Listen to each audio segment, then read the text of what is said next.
Hello, അങ്ങനെ ഇതാ ഇന്ന് ഇലക്ഷൻ ആയിരുന്നു കേട്ടോ. വോട്ടൊക്കെ ചെയ്തിട്ട് നമ്മൾ നേരെ വന്നത് മുക്കം മാളിലേക്കാണ്. അപ്പോൾ കുട്ടിയൊക്കെ ഒരു എൻ്റർടൈൻമെൻറ്റ് ആയിട്ട് വെച്ചിട്ടാണ് കേട്ടോ ഇങ്ങോട്ടേക്ക് വന്നത്. അങ്ങനെ ഇതാ നമ്മൾ നേരെ പ്ലേയിങ് ഏരിയയിൽ പോയി അവരവരുടേതായിട്ടുള്ള ഓരോ കളിയിൽ അങ്ങനെ ഏർപ്പെട്ടിട്ടുണ്ട്. പിന്നെ നമ്മളെന്താ ഫുഡ് കഴിക്കാനുള്ളതെന്ന് പോയി നോക്കിയിട്ടുണ്ടായിരുന്നു.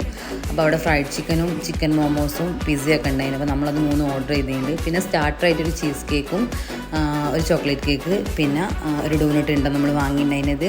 അങ്ങനെ ഇതാ ഫുഡൊക്കെ വന്ന് നല്ല അടിപൊളി ഫുഡേനു. നമ്മൾ കുറേ നേരം അവിടെ ഇരുന്ന് സംസാരിച്ച് പിന്നെ ഇതാ ഫുഡൊക്കെ കഴിച്ച്. അപ്പോൾ കുറച്ച് ലേറ്റ് ആയിട്ടുണ്ട്, രാത്രി ആയിട്ടുണ്ട് സമയം. പിന്നെ നമ്മൾ കുറച്ച് ഷോപ്പിംഗ് ഉണ്ടായിരുന്നു, അതൊക്കെ കഴിഞ്ഞ് പിന്നെ ഇതാ നമ്മൾ തിരിച്ച് വീട്ടിലേക്ക് പോവാണ് കേട്ടോ. അപ്പോൾ ഇന്നത്തെ ഈ ഒരു കൊച്ചു വീഡിയോ ഇത്രയേ ഉള്ളൂ. നിങ്ങൾക്ക് ഇഷ്ടപ്പെട്ടാൽ നിങ്ങൾ ലൈക്ക് ചെയ്യുക, ഷെയർ ചെയ്യുക, സബ്സ്ക്രൈബ് ചെയ്യുക. ഇനി അടുത്ത വീഡിയോ ആയിട്ട് വരുന്നവരെ bye bye. Thank you for watching.